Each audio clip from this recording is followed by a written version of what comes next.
आपसे कहते हैं रश्मि बोरा।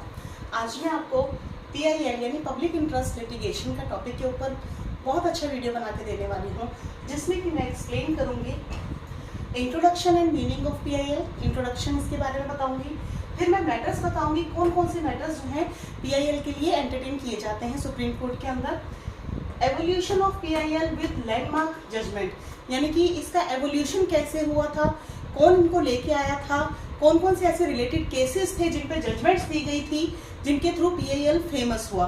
और उसके बाद factors responsible for growth of PIL in India, means कि ऐसे कौन कौन से फैक्टर्स हैं जो रिस्पॉन्सिबल हैं जिनकी वजह से PIL की ग्रोथ हुई है इंडिया के अंदर। So I will explain everything about the PIL today in this topic, and this is the topic of Indian judicial system and judiciary also. So the students who are preparing for judiciary exams and for public interest litigation topic and for administration subject, okay, Indian judicial system, for every student this is very very important topic because everyone has been listened about it but do not know everything about it. तो सुना सबने हुआ है PIL के बारे में, public interest litigation क्या है, कौन पब्लिक इंटरेस्ट लिटिगेशन फाइल कर सकता है, इसका मीनिंग क्या है, कौन कौन सी PILs के लिए आप जा सकते हैं, ठीक है, किन के लिए अवेलेबल है, इसकी ग्रोथ कैसे हुई थी, इसका एवोल्यूशन कैसे हुआ था, इंडिया में कैसे बढ़ी थी। So I will explain you everything about it today.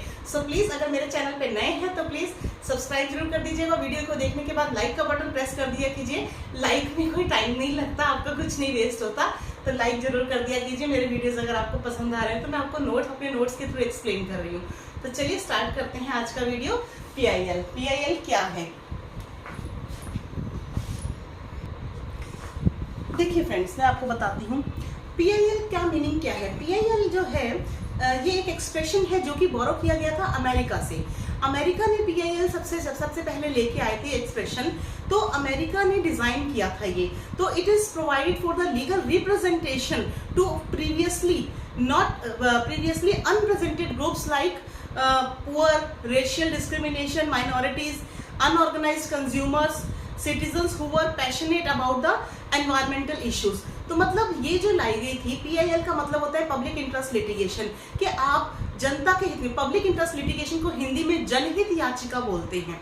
जनहित याचिका दायर करने के लिए, हिंदी के स्टूडेंट्स को हिंदी में एक्सप्लेन करके बता रही हूँ साथ साथ, तो जनहित याचिका को दायर करने के लिए जो लाया गया था ये expression word public interest litigation, ये इसीलिए लाया गया था, पहले अमेरिका में लाया गया था। हमने अमेरिका से ये बोरो किया है। अमेरिका से हमारे कॉन्स्टिट्यूशन में फॉरेन कंट्री से बहुत जैसी चीजें अडॉप्ट की गई। अच्छी अच्छी चीजों को हर इंसान को सीख लेना चाहिए, चाहे वो कहीं से भी आपको सीखने को मिल रही हो।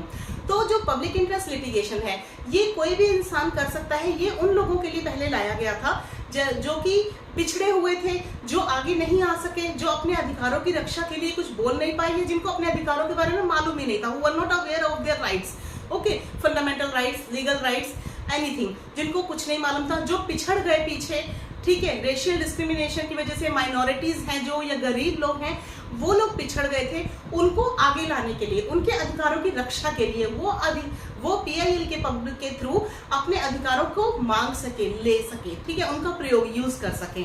तो PIL जो है मीन्स दिस, ये एक लिटिगेशन होती है। PIL means is a litigation filed in a court of law. Okay, ये कोर्ट ऑफ लॉ में की जाती है, आप कोर्ट में फाइल कर सकते हैं। For the protection of public interest, लोगों के अधिकारों की रक्षा करने के लिए PIL फाइल की जाती है, ठीक है, जो कि सच कौन कौन से लोगों की रक्षा का मीनिंग हो गया कि सोसाइटी एट ए लार्ज, बहुत सारे लोगों को जिस चीज की, किसी चीज की वजह से नुकसान हो रहा है, किसी वजह से उनके अधिकारों का उल्लंघन हो रहा है, किसी चीज को वो जो उनके लिए बनी हुई है वो उसको यूज नहीं कर पा रहे, तो ये चीजें हैं जो कई लोगों को पता नहीं है।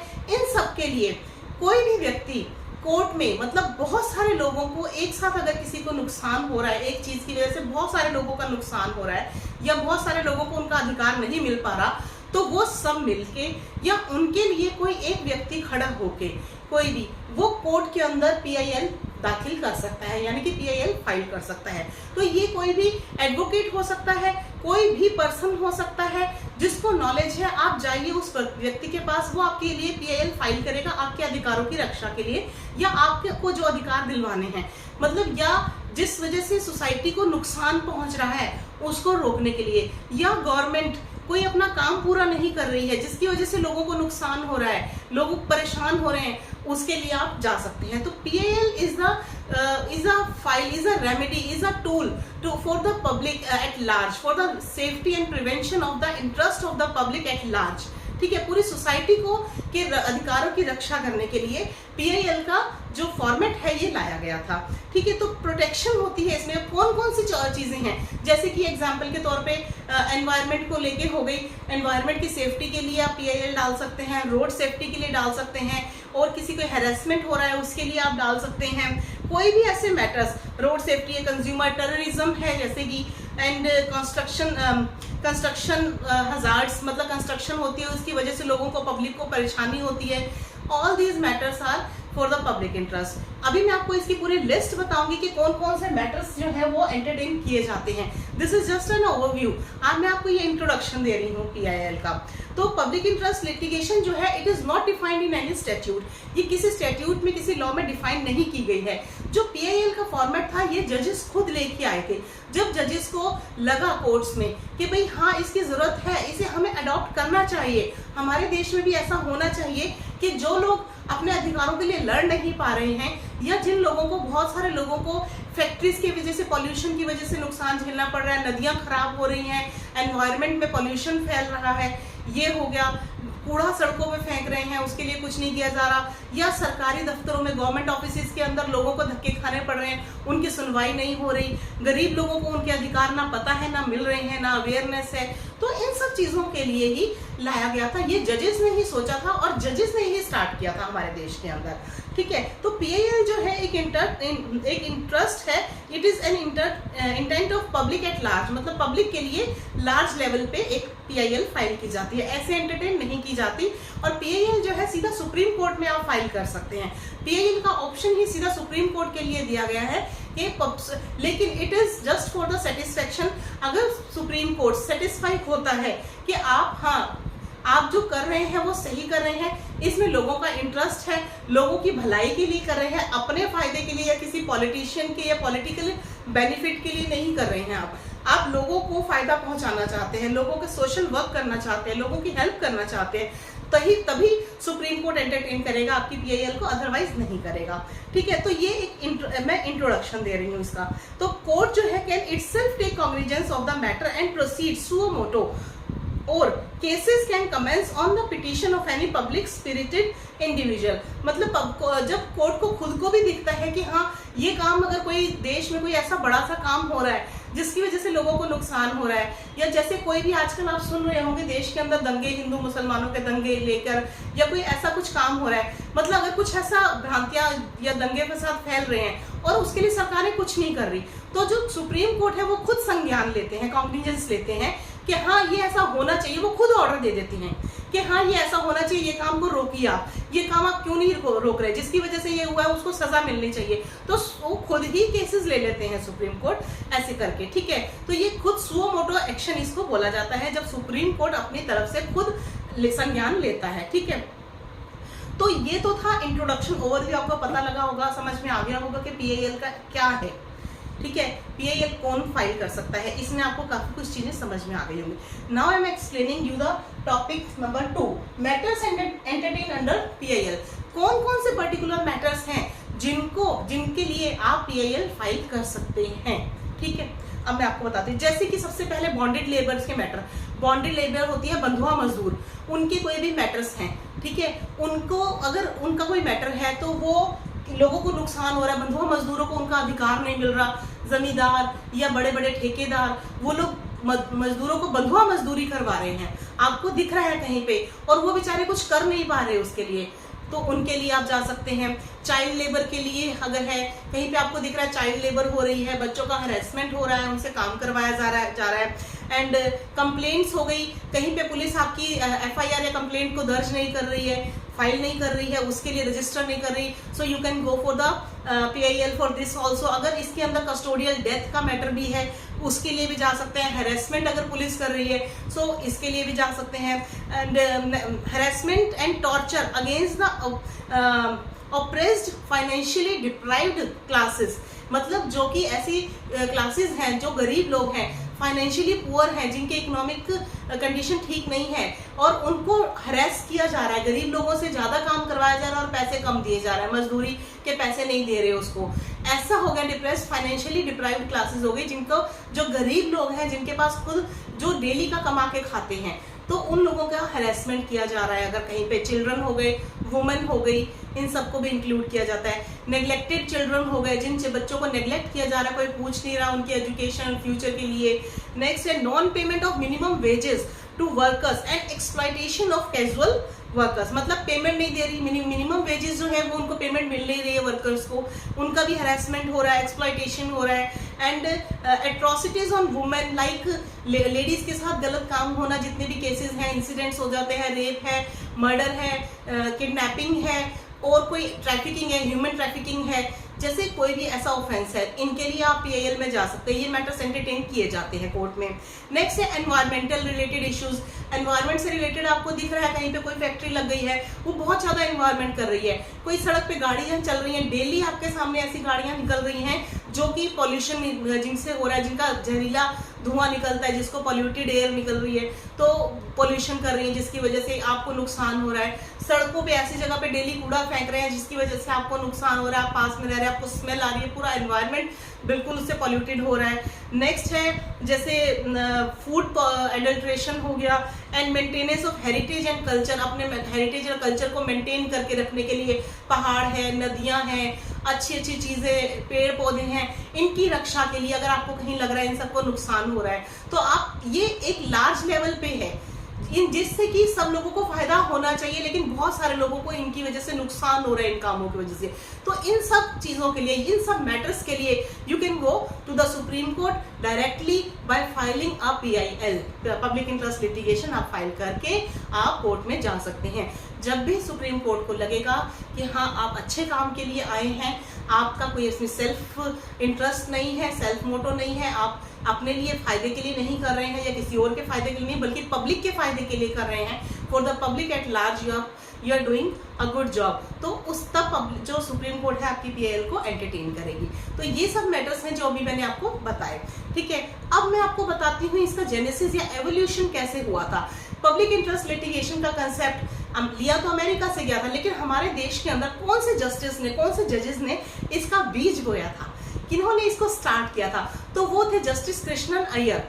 कृष्णा अय्यर जो जस्टिस थे हमारे देश के, उन्होंने सबसे पहले इसका बीज बोया था, मींस इसको स्टार्ट किया था। और ये कौन से केस से स्टार्ट हुआ था, तो मैं बताती हूँ, ये मुंबई कामगार सभा वर्सेस अब्दुल भाई का केस आया था 1976 में। तब वहां से ये स्टार्ट हुआ था PIL का फॉर्मेट या कंसेप्ट जो हमारे देश में लाया गया था, ठीक है। तो ये PIL इंडिया के अंदर आया था। ये लैंडमार्क जजमेंट्स हैं, ये जो मैं आपको बता रही हूँ लैंडमार्क जजमेंट्स को आप प्लीज लिख लीजिएगा। इसमें इसके थ्रू आप इंपॉर्टेंट है, ये एग्जाम में पूछा जाता है, तो आप ये लिखेंगे जजमेंट्स के नाम, तो आपका बहुत बेनिफिट होने वाला है, you will get good marks. तो देखिए, ठीक है, सबसे पहला मैंने आपको केस बताया, इसमें जो कंसेप्ट था PIL का, initiated soon in India by justice Krishna Iyer in 1976 by the case in Mumbai Kamgar Sabha versus Abdul भाई, ये केस आया था। उसके बाद फर्स्ट रिपोर्टेड केस कौन था, उसके बाद जो पहला केस रिपोर्ट किया गया PIL के लिए, वो था हुसैनारा खातून versus state of Bihar 1979। Hussainara Khatoon versus state of Bihar 1979 के अंदर आया था। इसके अंदर क्या था, इसके अंदर राइट टू स्पीडी जस्टिस किया गया था।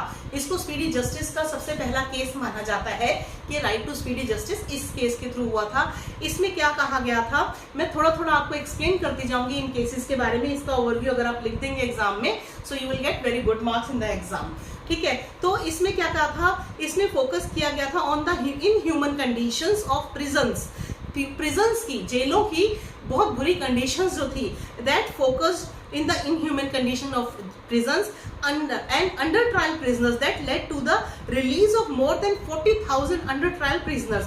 मतलब इसमें कहा गया था बहुत सारे 40,000 के करीब अंडर ट्रायल प्रिजनर्स कैदी हैं जिनका ट्रायल चल रहा है अभी तक और उनको अभी तक सजा नहीं और वो सालों साल जेल में बैठे हुए हैं। तो इनके लिए स्पीडी ट्रायल होना चाहिए, ये ताकि ये लोग जेल में इनका इतना बड़ा जुर्म नहीं है, अपराध इतना बड़ा नहीं है जितने की सालों से ये जेल के अंदर बैठे सजा काट रहे हैं। ठीक है, तो जेलों की कंडीशन और इनकी स्पीडी ट्रायल के लिए कि भाई जल्दी से जल्दी इन कैदियों का स्पीडी ट्रायल होकर इनको सजा माफी या जो पनिशमेंट इनको मिलनी है वो मिले, और अगर वो उससे ज्यादा टाइम से अगर वो जेल में रह रहे हैं तो उनको छोड़ दिया जाए, उनकी सजा पूरी हो गई है इसका मतलब।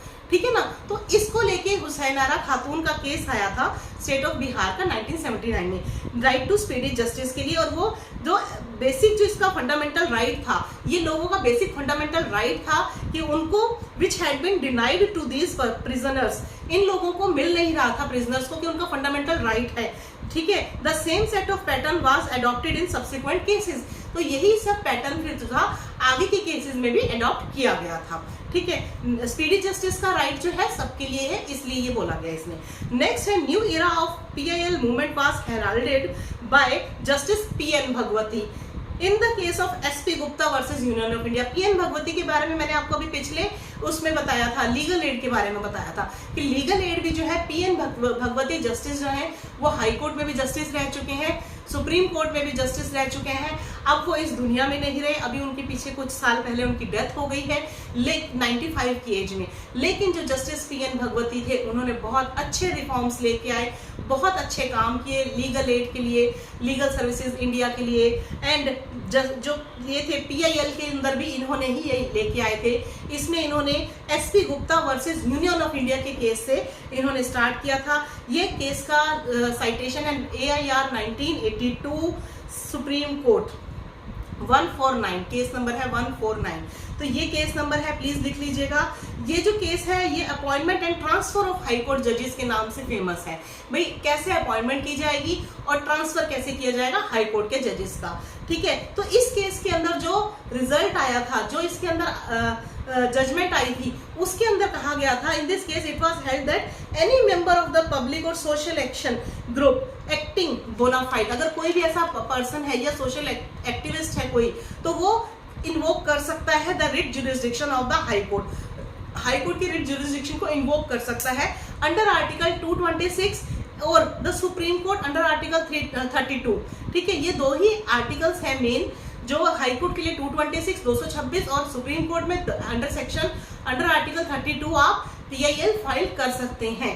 ठीक है, seeking redressal against violation of legal और constitutional rights of persons who due to social और इकोनॉमिक और any other disability can not approach the court. ये उन लोगों के लिए है against the violation of legal और कॉन्स्टिट्यूशनल राइट्स ऑफ पर्संस, जहां पे लोगों को दिख रहा है भाई लोगों का कॉन्स्टिट्यूशनल राइट्स या फिर लीगल राइट्स वायलेट्स हो रहे हैं, तो उनके लिए आप सीधा कोर्ट में जा सकते हैं। ड्यू टू सोशल और इकोनॉमिक और any other disability can not approach the court, वो लोग जो नहीं अप्रोच कर सकते उनके लिए आप जा सकते हैं। ठीक है, तो आप उन सब लोगों के लिए उनके बिहाफ पे एक रिप्रेजेंटेटिव के तौर पे आप PIL फाइल कर सकते हैं। ठीक है, इसके बाद इसमें बताया था कि बाय दिस जजमेंट PIL जो था became a potent weapon for the enforcement of public duties. ये एक वेपन बन गया था जिससे कि पब्लिक ड्यूटीज को पूरा करवाया जा सके गवर्नमेंट ऑफिशियल्स के थ्रू। जो लोग अपना काम नहीं कर रहे हैं, जिनको ड्यूटी दी गई है कि आप अपना अपना ये काम कीजिए, लेकिन वो नहीं कर रहे हैं, तो वेयर एग्जीक्यूटिव एक्शन और मिसडीड रिजल्टेड इन पब्लिक इंजरी, मतलब वो काम ठीक से नहीं कर रहे हैं, एग्जीक्यूटिव लोग जो भी हैं वो अपना काम नहीं कर रहे, उससे लोगों को नुकसान हो रहा है। तो as a result any citizen of India और any consumer group can now approach the apex court for the country seeking legal remedies in all cases where the interest of general public or a section of the public are at stake। Means आप जा सकते हैं इन सब के लिए, चाहे वो consumer groups हैं, कोई भी सिटीजन है इंडिया का, आप अप्रोच कर सकते हैं। अपेक्स कोर्ट बोला जाता है सुप्रीम कोर्ट को, apex court is the supreme court. ठीक है, तो कंट्री के अंदर लीगल रिड्रेसल के लिए आप जा सकते हैं जहां पे आपके अधिकारों की रक्षा की जाती है। स्पेशली फंडामेंटल राइट्स के लिए ही सुप्रीम कोर्ट के अंदर PIL डाली जाती है, ये इसीलिए बनाई गई है। सुप्रीम कोर्ट का काम है आपके अधिकारों की रक्षा करना, ठीक है। तो जस्टिस भगवती ने did a lot to ensure that the concept of PIL was clearly enunciated. उन्होंने बहुत काम किया, इस पे बहुत मेहनत की ताकि लोगों को आसानी से उनका न्याय मिल सके उनके लिए, ठीक है। He did not insist on the observance of procedural technicalities and even treated ordinary letters from public minded individuals और एज रिट पिटिशंस। मतलब कि उन्होंने फोर्स नहीं किया कि आप जाके कोई टेक्निकलिटीज कीजिए, प्रोसीजर फॉलो कीजिए, जैसे सिविल प्रोसीजर में सीपीसी का प्रोसीजर, इसमें कोई फॉलो करने की जरूरत नहीं है कि आपको पहले प्लेंट फाइल करनी है, एफिडेविट देना है, कुछ नहीं। आप वहाँ पे एक लेटर के थ्रू भी, एक लेटर भी एक्सेप्ट कर लिया जाता है एज ए पीआईएल। अगर आपने कोर्ट में एक ऐसा लेटर लिखा है कि मैं इनके लिए, इन लोगों के लिए काम करना चाहता हूँ, मुझे पीआईएल फाइल करनी है, इनके अधिकारों की रक्षा करनी है, they are the deprived people, they are economically poor people, they cannot come to the court for the protection of their rights। तो आप ये सब लिख के अपने लेटर के अंदर आप सुप्रीम कोर्ट में भेज सकते हैं। So your letter will be accepted as a PIL और the writ petition. Writ petition के थ्रू या पीआईएल का समझ के आपका उसको एंटरटेन किया जाएगा कोर्ट के अंदर। कोर्ट आपकी बात सुनेगा, आपको बुलाएगा कि यू कैन कम, अगर वो सेटिस्फाइड होते हैं कि आप उनके लिए, लोगों के लिए सही काम कर रहे हैं तो, ठीक है। तो ये मैटर्स इसीलिए बताए गए हैं इसके अंदर। तो ये सब जस्टिस पीएन भगवती ने किया। फिर उसके बाद सुप्रीम कोर्ट के अंदर केसेस आए थे, जैसे कि MC Mehta versus union of India. MC Mehta ji के केसेस बहुत सारे हैं। उन्होंने एनवायरमेंट प्रोटेक्शन को लेके, गंगा रिवर को लेकर, पॉल्यूशन से रिलेटेड बहुत सारे केसेस पीआईएल फाइल की हैं। वो पीआईएल के नाम से फेमस है, एमसी मेहता जी, ठीक है। वो लेके आए थे गंगा वाटर पॉल्यूशन को लेके, उनको प्रिवेंट करने के लिए।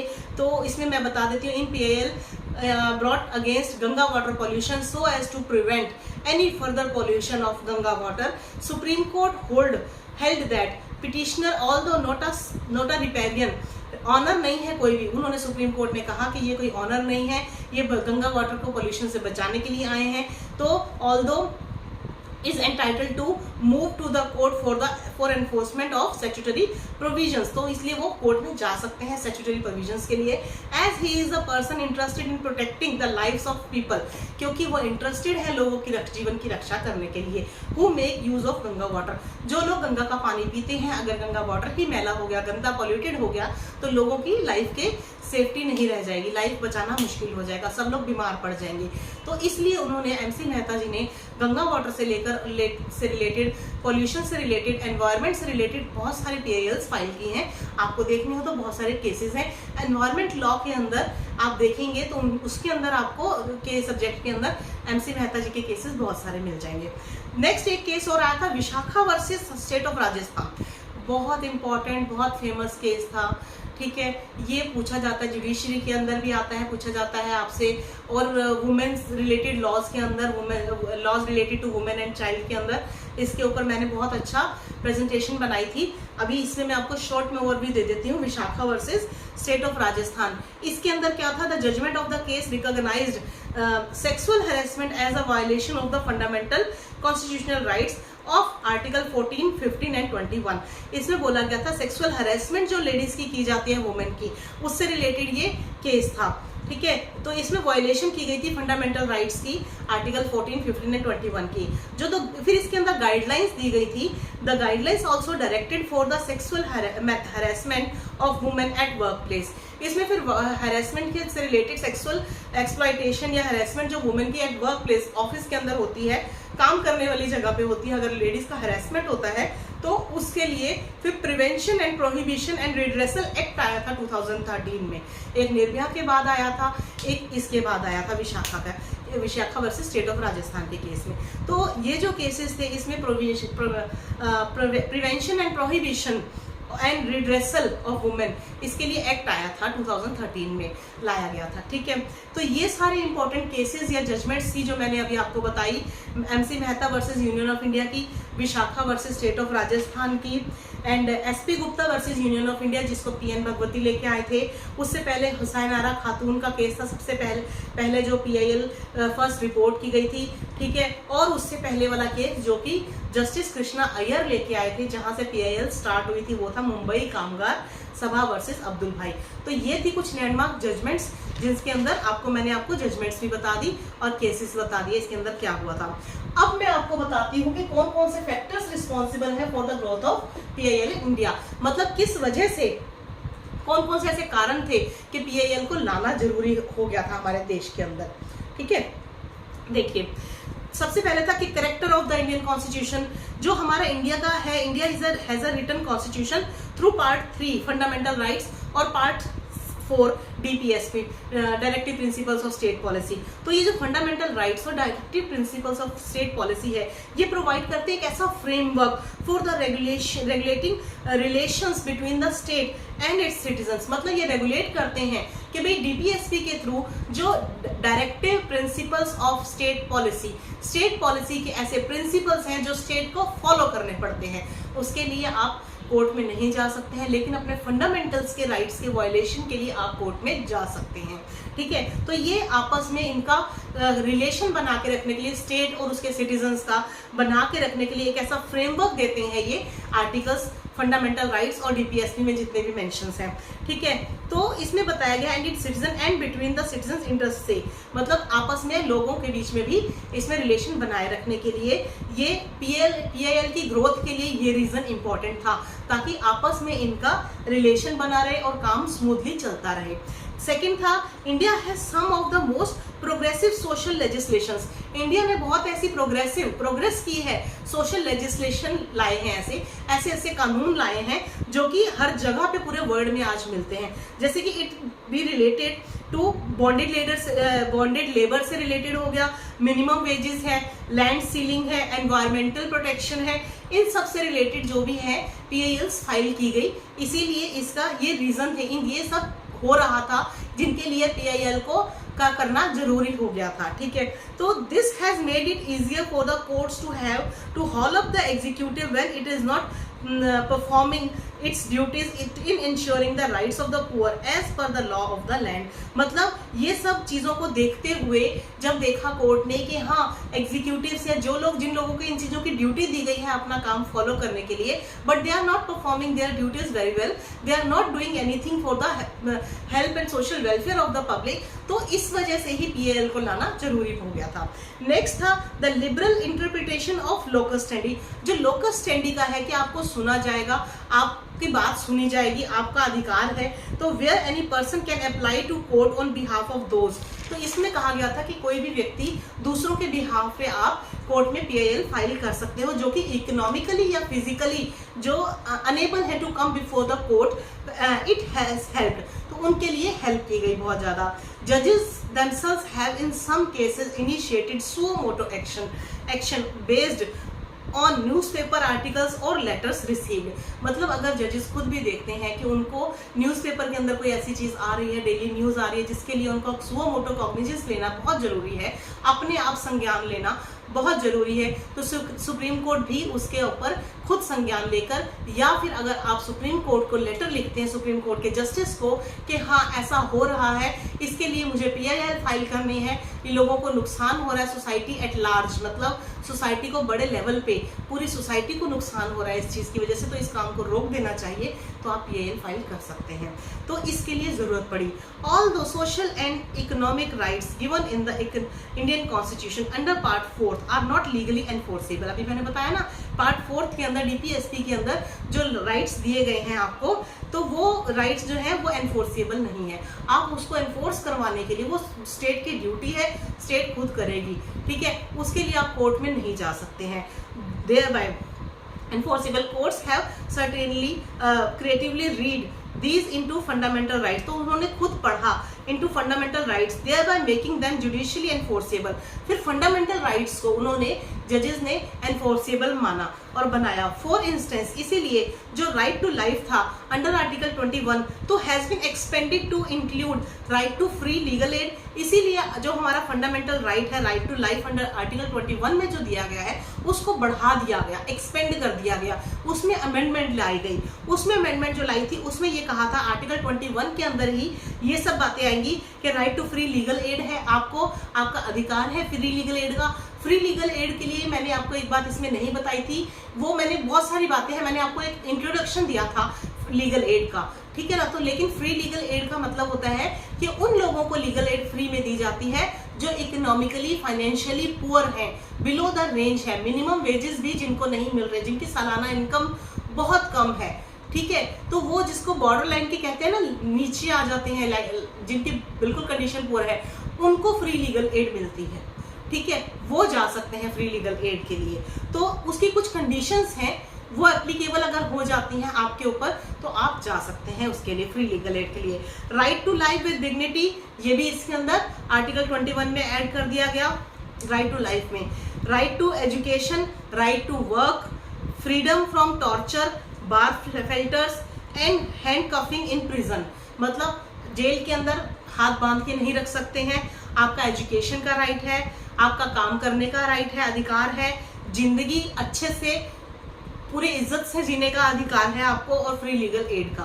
तो ये सारे राइट्स जो थे, इसीलिए फिर कोर्ट्स ने इसके अंदर आर्टिकल 21 के अंदर इंक्लूड कर दिए, ठीक है। तो इसलिए भी फिर जरूरत पड़ गई PIL की, कि हाँ इन सब के अधिकारों के लिए, इन सब चीजों के लिए PIL डाली जाएगी तो लोगों को उनके राइट्स मिलेंगे आसानी से। फिर जुडिशियल इनोवेशंस जो हुई थी to help the poor and marginalised, for instance in the Bandhua Mukti मोर्चा का केस आया था एक, जिसके अंदर Bandhua Mukti Morcha versus union of India AIR 1984, supreme court 802, ये केस की साइटेशन है, ठीक है। इसके अंदर बोला था कि सुप्रीम कोर्ट ने बर्डन ऑफ प्रूफ दिया था रेस्पोंडेंट पे, stating it would treat every case of forced labour as a case of bonded labour. इसमें कहा गया था हर फोर्स्ड लेबर को बॉन्डेड लेबर माना जाएगा इसके अंदर, अनलेस प्रूवन, जब तक कि वो प्रूव नहीं किया जाता। भाई एम्प्लॉयर जो है प्रूव नहीं करेगा कि आप बॉन्डेड लेबर का काम नहीं करवा रहे हैं उनसे, ठीक है। तो ये बॉन्डेड लेबर से रिलेटेड केस था, Bandhua Mukti Morcha versus union of India का केस था। तो similarly in the Asiad workers judgment case, Asiad workers का भी जजमेंट एक केस आया था, जिसके अंदर जस्टिस PN भगवती ने कहा था that anyone getting less than the minimum wage, जो कि मिनिमम वेज से कोई भी व्यक्ति अगर जिसका मिनिमम वेज होना चाहिए, जितना फिक्स कर दिया गया है कि आज के टाइम में लेबर को, एक मजदूर को भी 500 रुपये दिहाड़ी पर डे के हिसाब से मिलना चाहिए, या 800 रुपये के रेट के हिसाब से मिलना चाहिए, जो फिक्स है। अगर उससे भी कम रेट पे उनको पैसा मिल रहा है तो वो बॉन्डेड लेबर माने जाएंगे, ठीक है। तो वो लोग जिनको इससे भी कम मिनिमम वेज मिल रहा है वो ट्रीट किए जाएंगे इसके अंदर।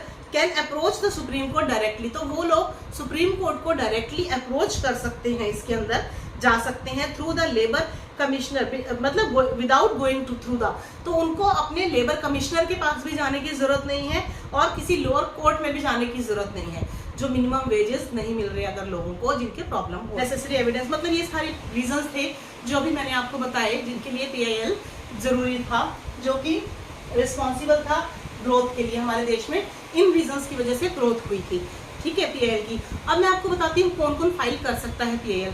तो PIL जो फाइल करने के लिए कोई भी सिटीजन जा सकता है। एक तो पहला है under article 32 of the Indian constitution in supreme court के अंदर।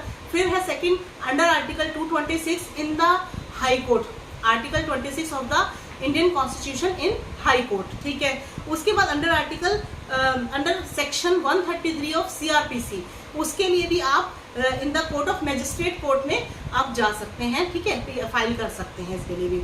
तो however court must be satisfied that the writ petition fulfils some basic needs for PIL as the letter is addressed by the aggrieved person, public spirited individual and a social action group for the enforcement of legal or constitutional rights to any person who are not able to approach the court for redress। वो सब लोग भी जा सकते हैं जिनके बारे में मैंने अभी बताया। एग्रीव्ड पर्सन हो सकता है, ग्रुप हो सकता है, सोशल ग्रुप हो सकता है कोई भी, ठीक है, पब्लिक स्पिरिटेड इंडिविजुअल हो सकता है जो पब्लिक के लिए काम करना चाहता हो, तो ये सब लोग अप्रोच कर सकते हैं कोर्ट के अंदर। तो पब्लिक इंटरेस्ट लिटिगेशन फाइल की जा सकती है अगेंस्ट स्टेट के अगेंस्ट, सेंट्रल गवर्नमेंट के अगेंस्ट, म्यूनिसिपल अथॉरिटीज के against and not any private party के अगेंस्ट आप नहीं PIL कर सकते, तो उसके लिए केस होते हैं। The definition of state is the same as given under article 12। State का मतलब वही जो अंडर आर्टिकल 12 में कॉन्स्टिट्यूशन में बताया गया है। आप स्टेट के अगेंस्ट, सेंट्रल गवर्नमेंट के अगेंस्ट या म्यूनिसिपल अथॉरिटीज के अगेंस्ट गवर्नमेंट अथॉरिटीज के अगेंस्ट आप PIL फाइल कर सकते हैं। ठीक है, तो ये सब थे जिसमें जा सकते हैं, जो लोग जा सकते हैं इसमें। उसके बाद मैं आपको सिग्निफिकेंस थोड़ा सा बता देती हूँ या कंक्लूजन बता देती हूँ PIL का, कि ये जो है एक इम्पॉर्टेंट टूल मिल गया इसकी वजह से। PIL it is an important tool to make human rights reach those who have been denied rights, जिनको राइट्स नहीं मिला था, जो अपने अधिकारों से वंचित थे, उनको अधिकारों को मिल गया। इसका सिग्निफिकेंस क्या है इसका ये बता रही हूँ थोड़ा सा। And it helps in judicial monitoring of state institutions like prisons, asylums, protective homes etcetera. इसकी वजह से जुडिशियल मॉनिटरिंग हो गई स्टेट की। इसमें देखा गया स्टेट जो है को देखने के लिए जुडिशरी है। जुडिशियल मॉनिटरिंग का मतलब है जुडिशरी जजेस को देखते हैं, मॉनिटर करते हैं कि ये जो जुवेनाइल जस्टिस है, प्रिजन्स हैं, जेल है, या ओल्ड केयर होम्स हैं, ओल्ड एज होम्स हैं, ये सारे हो गए। NGOs हैं जो लोगों के अच्छे काम के लिए बैठे हैं, बने हुए हैं लोगों की रक्षा करने के लिए, तो उनमें काम ठीक से हो रहा है कि नहीं हो रहा, इसके ऊपर एक नज़र रखी जाती है इसकी वजह से। ठीक है, तो enhanced public participation in judicial review of administration, ये जुडिशियल रिव्यू या जुडिशियल एक्टिविज्म के थ्रू आया था PIL का कंसेप्ट। ठीक है, तो उसके बाद इसके अंदर ये सब चीज़ें थी। तो इसका एक कंक्लूजन अब मैं बता देती हूँ कि पब्लिक इंटरेस्ट जो है इसने प्रोड्यूस किया एक astonishing result which were unthinkable, जो सोचा नहीं गया था इन 3 डिकेड्स एगो, 30 साल पहले जो कि सोचा नहीं गया था वो चीज़ें लाई गई। ठीक है, क्योंकि ये 79, 77, 78, 9 से स्टार्ट हो गया था PIL हमारे देश में। तो ये बॉन्डेड लेबर, टॉर्चर्ड जो किए जाते हैं, या अंडर ट्रायल प्रिजनर्स हो गए, वुमेन हो गई, वुमेन प्रिजनर्स humiliated, तो ये सब inmates and to protective women home, blinded prisoners, exploited children, beggars and many others have been given relief through judicial intervention। तो जुडिशियल इंटरवेंशन होने से, जजेस के इस चीज़ को देखने से, ये चीज़ लाने से जस्टिस के, तो ये सब लाने से ही हमारे देश के अंदर इन सब लोगों को जो डिप्राइव्ड क्लासेस थे, जिनका टॉर्चर हो रहा था या जिनका हरेसमेंट हो रहा था, वुमेन, चिल्ड्रन, बॉन्डेड लेबर, या एनवायरनमेंट को इग्नोर किया जा रहा था, एनवायरनमेंट प्रोटेक्शन को, उन सब के लिए PIL बहुत इंपॉर्टेंट है, उनके लिए बहुत अच्छा काम हुआ। The greatest contribution of PIL has been to enhance the accountability of governments towards the human rights of the poor। इससे क्या हुआ था कि जो ग्रेटेस्ट कंट्रीब्यूशन ऑफ PIL का ये आया था कि इससे अकाउंटेबिलिटी ऑफ गवर्नमेंट के जितने डिपार्टमेंट है उनको, अकाउंटेबिलिटी का मतलब होता है कि उनका ये देखना कि आप कितना काम ढंग से कर रहे हो, आपको काम में लाना, आपको अपनी ड्यूटीज़ के लिए एनफोर्स करना, फोर्स करना कि आप अपनी ड्यूटी को ढंग से कीजिए। आप अकाउंटेबल हैं, आप उत्तरदायी हैं, मतलब आपका उत्तरदायित्व क्या है, अकाउंटेबिलिटी का मतलब होता है कि आपका क्या उत्तरदायित्व है, जो आपको ड्यूटी दी गई है काम करने के लिए, तो वो आप कर रहे हैं कि नहीं कर रहे हैं, ये अकाउंटेबिलिटी भी देखी जाती है इसके थ्रू। तो PIL जो डेवलप हुई थी in new age a new jurisprudence of the accountability of the state की भी देखी गई accountability for constitutional and legal violations, कि अगर कहीं पे भी कॉन्स्टिट्यूशनल या लीगल वायलेशन हो रही है तो स्टेट की क्या ड्यूटी बनती है, स्टेट के CM की क्या ड्यूटी बनती है, या वहाँ के जो SHO हैं, या वहाँ के जो कमिश्नर्स हैं और जो ऑफिसर्स होते हैं, ठीक है, SDM वगैरह हो गए, इन सब की क्या ड्यूटी बनती है। आपने देखा होगा जब भी कोई ऐसा कुछ प्रॉब्लम किसी भी स्टेट के अंदर हो जाती है तो वहाँ के ये सारे ऑफिशियल्स वहाँ पे आ जाते हैं, उनकी ही अकाउंटेबिलिटी देखी जाती है। तो इस चीज़ को लाने से, PIL को लाने से इन सब की अकाउंटेबिलिटी और इनकी ड्यूटीज़ को एनफोर्स किया गया। ठीक है, however the judiciary should be cautious enough in the application of PIL to avoid judicial overreach that are violative of the principle of separation of power। तो इसलिए इसमें ये भी कहा गया कि जुडिशरी को भी देखना पड़ता है, बहुत ध्यान से रखना पड़ता है, इसमें principle of separation of powers का भी ध्यान रख के उनको एप्लीकेशंस को एक्सेप्ट करना होता है। तो besides the frivolous PILs with vested interest must be discouraged to keep its workload manageable। Means आपको बेकार की PILs नहीं फाइल करनी है, ज़्यादा वर्कलोड नहीं बढ़ाना है कोर्ट्स का, ताकि और करना है तो अच्छे काम के लिए कीजिए, नहीं तो कोर्ट, सुप्रीम कोर्ट खुद ही आपके ये जो PIL को रिजेक्ट कर देते हैं। तो जाना है तो अच्छे काम के लिए जाइए, सोशल वेलफेयर के लिए जाइए, लोगों की हेल्प करने के लिए जाइए कोर्ट के अंदर, तो आपके बात सुनी जाएगी, आप लोगों के लिए अच्छा काम कर सकेंगे। तो ये इन सब कामों के लिए ही PIL आई थी, उसकी ग्रोथ हो रही है, लेकिन उसका मिसयूज मत कीजिए, ना करने दीजिए। ठीक है फ्रेंड्स, आपको ये PIL का टॉपिक समझ आया हो, पसंद आया हो तो प्लीज़ लाइक, शेयर और कमेंट जरूर कीजिएगा मुझे। ठीक है, मेरे चैनल पे नए हैं तो सब्सक्राइब कीजिए। Thank you so much, have a nice day, take care, bye bye.